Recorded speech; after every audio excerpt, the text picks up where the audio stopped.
저는 예수님께서 저의 선한 목자가 되어주신다는 말씀에 위로를 많이 받습니다.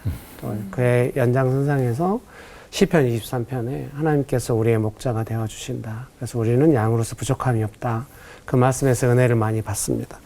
요한복음 10장 10절 하반절에 예수님께서 이렇게 말씀하십니다. 내가 온 것은 양으로 생명을 얻게 하고 더 풍성히 얻게 하려는 것이라.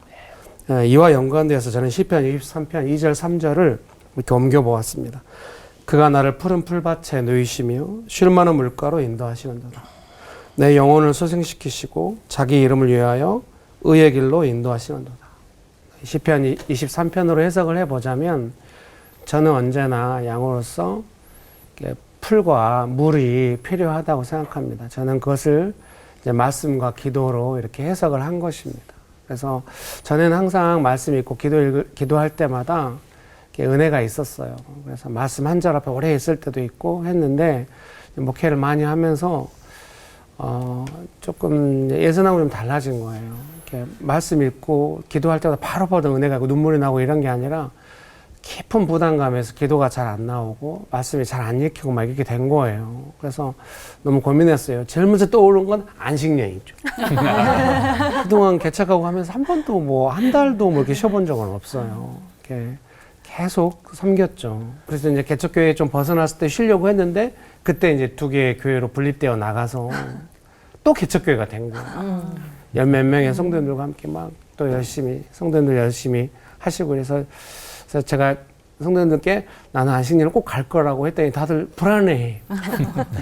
그래서 그것이 약간 위협같이 돼가지고 앞으로는 그 말 절대 안 하겠다고.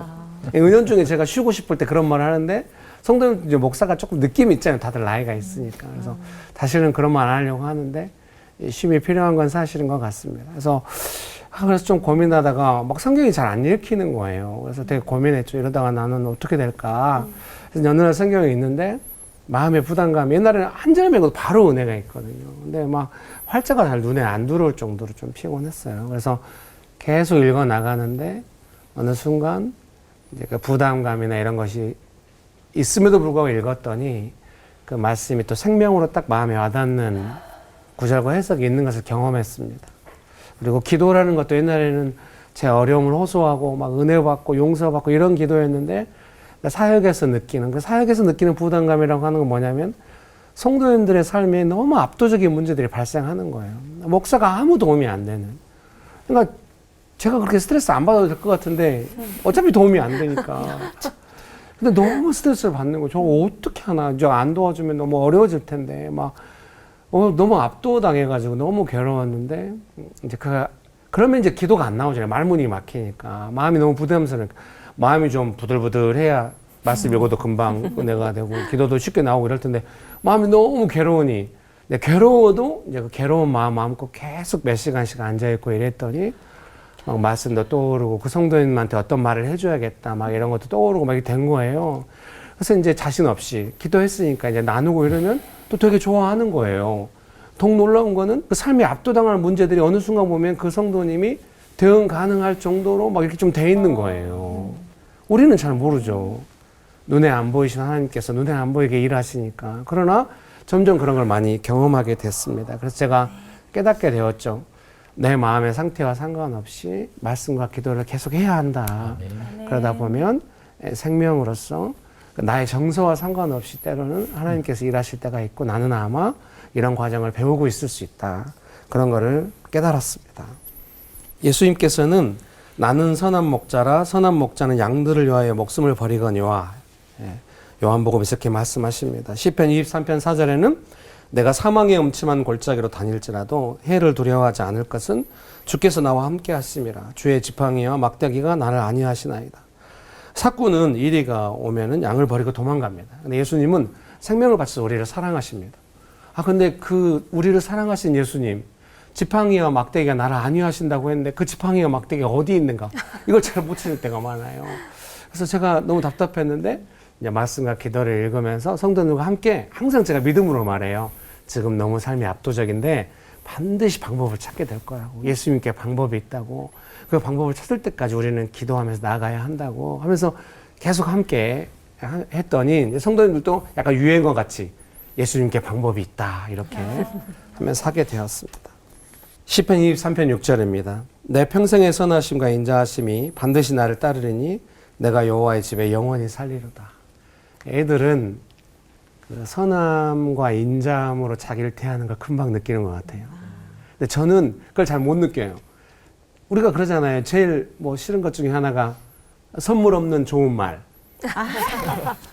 뭐 새해 복 많이 받아, 생일 축하해 이런 말보다는 상품권 원하잖아요. 케이크 날라오고 막. 그러니까 저도 어떤 문제가 해결되고 제가 도움받기를 원하지 하나님의 선하심과 인자하심, 나의 목자 되신 예수님의 선하심과 인자하심이 항상 나에게 있다고 하는 거를 잘 못 느끼는 겁니다. 어느덧 느낄 때가 있어요. 그래서 지금은 의도적으로 추구하게 됐죠. 지금 상황이 어려워서 너무 압도적이긴 한데 이때도 선하심과 인자하심이 있을 텐데 이거를 경험하고 싶습니다. 네, 그것이 되게 감동을 주는 것 같아요. 살아갈 힘을 얻게 하고. 기도하시겠습니다. 좋으신 예수님, 언제나 그 선하심과 인자하심으로 평생 돌봐주셔서 감사합니다. 제가 언제나 그 예수님의 선하심과 인자하심 안에 살아가기 원합니다. 예수님의 이름으로 기도합니다. 아멘. 아멘. 그럼 제가 이어서 우리 김길 목사님께 한번 질문 드려보도록 하겠습니다. 우리 목사님께서는 도시사역을 하시면서 그 비대면 모임을 좀 성도들과 좀 자주 매주 하신다고 하더라고요. 그런데 사막한 도시에 살면서 우리가 그 내 목적만 이런 것들이 좀 중하다고 생각하기 쉬운데 그 예수님의 인자하심과 그 선하심이 그 더 중요하다고 느껴질 때는 언제인지 궁금하고요.